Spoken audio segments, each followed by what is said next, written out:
കാറിൻ്റെ താക്കോൽ കളഞ്ഞു പോയാൽ എന്ത് ചെയ്യണം? സാധാരണ നമ്മൾ ചെയ്യുന്നത് അന്വേഷിച്ചിട്ട് കിട്ടിയില്ലെങ്കിൽ ഡ്യൂപ്ലിക്കേറ്റ് താക്കോൽ ഉണ്ടാക്കുകയാണ് ചെയ്യുന്നത്. അത്യാവശ്യമായി പുറത്തേക്ക് പോകാൻ നേരമായിരിക്കും കാറിൻ്റെ താക്കോൽ തപ്പുന്നത്. അന്വേഷിച്ച് ഒടുവിൽ കണ്ടെത്തി പോവുകയാണ് ഭൂരിഭാഗം സമയത്തും പതിവെങ്കിലും. അപൂർവമായെങ്കിലും താക്കോൽ നഷ്ടപ്പെടാറുണ്ട്. പരമാവധി അന്വേഷിച്ച ശേഷവും കാറിൻ്റെ കീ കിട്ടിയില്ലെങ്കിൽ നമ്മൾ വിഷമിക്കും, നല്ല ടെൻഷൻ അടിക്കും. മിക്കവാറും കീകൾക്ക് ഡ്യൂപ്ലിക്കേറ്റ് കീ ഉണ്ടാവും. ഇനി അതുമില്ലെങ്കിൽ ഡ്യൂപ്ലിക്കേറ്റിനോട് ഓടുന്നതിന് മുൻപ് ഏതെങ്കിലും ഒരു വർക്ക്ഷോപ്പുകാരെ വിളിക്കും. ഇതാണ് സാധാരണ ചെയ്യുന്നത്. ഇനി പകരം താക്കോൽ കിട്ടണമെങ്കിൽ വിഷമിക്കേണ്ട. കാറിൻ്റെ ചില അത്യാവശ്യ വിവരങ്ങൾ അറിഞ്ഞിരുന്നാൽ മതി. ഒറിജിനൽ താക്കോൽ തന്നെ കിട്ടും. കാർ നിർമ്മിച്ച കമ്പനി, മോഡൽ, ഏത് വർഷമാണ് നിർമ്മിച്ചത് എന്നിങ്ങനെയുള്ള വിവരങ്ങൾ അതിൽ പ്രധാനമാണ്.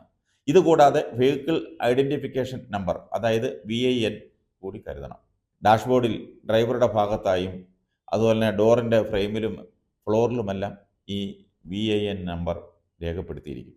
കൂടാതെ ഇൻഷുറൻസിലോ അല്ലെങ്കിൽ രജിസ്ട്രേഷൻ രേഖയിലോ പരിശോധിച്ചാലും ഈ VIN നമ്പർ ലഭിക്കും. ഈ വിവരങ്ങളെല്ലാം ശേഖരിച്ച് നിങ്ങളുടെ കാർ ഡീലറുമായി ബന്ധപ്പെടണം.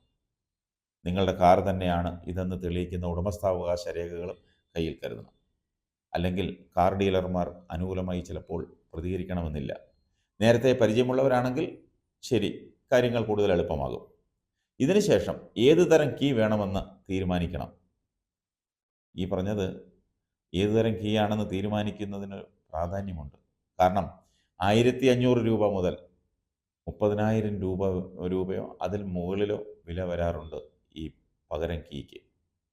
സ്റ്റാൻഡേർഡ് മെക്കാനിക്കൽ കീക്ക് ഏകദേശം 1500 രൂപയാണ് ചിലവ് വരുന്നത്.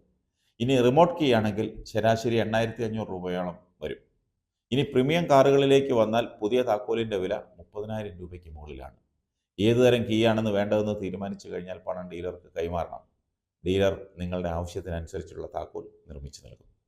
എത്ര സമയം താക്കോൽ നിർമ്മിക്കാൻ വേണ്ടി വരുമെന്നത് നിങ്ങളുടെ കാറും നിങ്ങൾ തിരഞ്ഞെടുത്ത താക്കോലും അനുസരിച്ചിരിക്കും.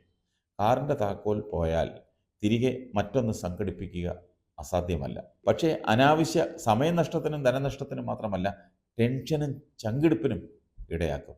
അതുകൊണ്ട് പരമാവധി കാറിൻ്റെ താക്കോൽ സൂക്ഷിച്ച് ഉപയോഗിക്കുകയും സ്ഥിരമായി ഒരു സ്ഥലത്ത് തന്നെ സൂക്ഷിക്കുകയും ചെയ്യണം.